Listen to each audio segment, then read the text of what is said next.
नमस्कार। हारमोनियम सीखने वालों के लिए आज हम एक बहुत ही खास और सच कहूं तो अक्सर नज़रअंदाज की जाने वाली बात पर गौर करेंगे। वो है बैठने का सही तरीका।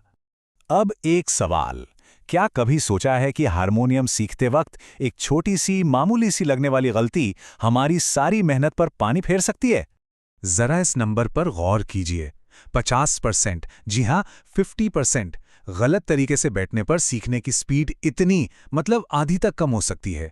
यह कोई छोटा मोटा आंकड़ा नहीं है, और इसीलिए आज इस पर बात करना बहुत बहुत जरूरी हो गया है।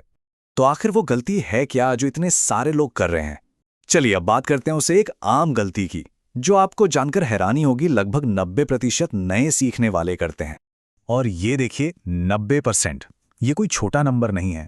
इसका मतलब साफ है, अगर कोई आज हारमोनियम सीखना शुरू कर रहा है तो चांसेस बहुत हाई हैं कि वो भी यही गलती दोहरा रहा हो।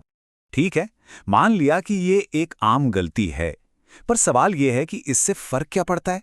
भाई, क्यों ये इतना मायने रखता है? देखिए, गलत बैठने का असर इतना गहरा हो सकता है ना कि ये सीखने के पूरे प्रोसेस को ही बदल के रख देता है। यहाँ पर एक सीधी साधी तुलना है। एक तरफ है गलत तरीका, मतलब झुककर बैठना, जिससे होता क्या है, कंट्रोल की कमी। और दूसरी तरफ है सही तरीका, कमर सीधी करके बैठना, नतीजा बेहतर कंट्रोल।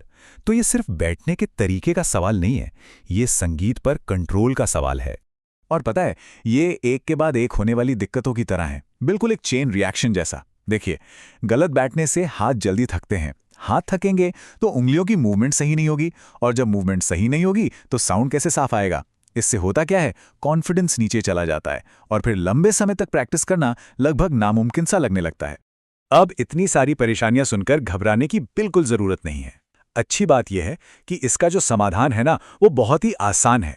तो फिर सही तरीका आखिर है क्या? सिर्फ 3 आसान से स्टेप्स हैं। चलिए एक एक करके देखते हैं। स्टेप नंबर 1, अपनी कमर को सीधा रखें, हमेशा।